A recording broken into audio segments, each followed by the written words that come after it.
Aztarnak 2008 urtean montatu genuen enpresa txiki bat. Ez da enpresa, dira gauz 3 autonomo lan egiten elkar. Eta horrelako muralak egiten ditugu, edozein pertsonantzako, edo enpresak, edo... Eta nola da grafitiaz bizitzea? Zaila da, zeren normalean hori.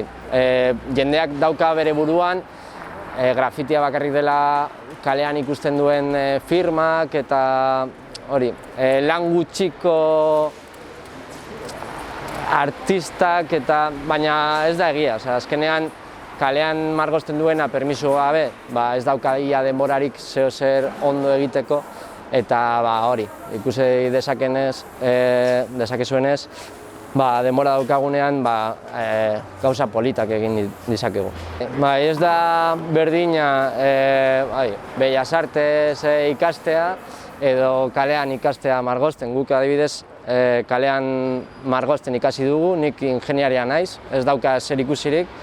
Baina gustokoa baduzu eta pizka bat gustua baduzu lanak egiten eta detallista bazara, gauza honak egin ditzakegu. Hainbat pertsona igarotzen dira egunero lehendakari agirren dagoen pasabidetik.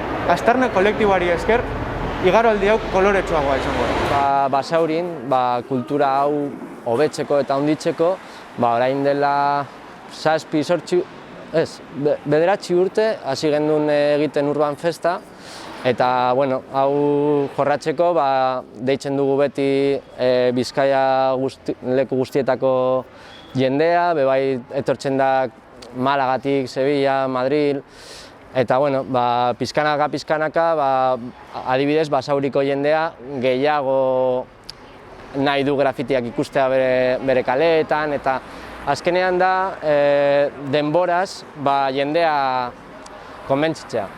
Lan hau konkretuki egiten ari gara Basauriko udalarekin, eta hori, eskatu digute ez da lehenengo lana egiten duguna beraiekaz, orain dela abuztuan egin genuen Baskoniako zubiaren mural bat, bebai egin dugu Euskaraldiantzako, Zirtzartentzako dela udalarekin batera dagoen talde bat gazteekin erlazionatuta dagoena.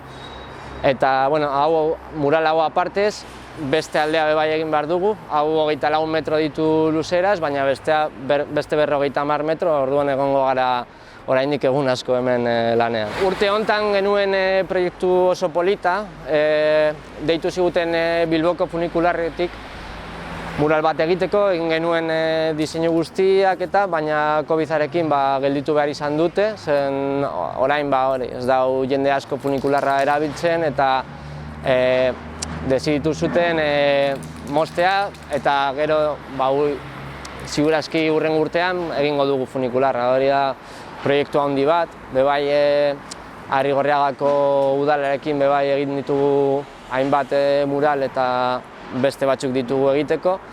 Orduan ezin gara kexatu eta lana daukagu eta pozik gauz.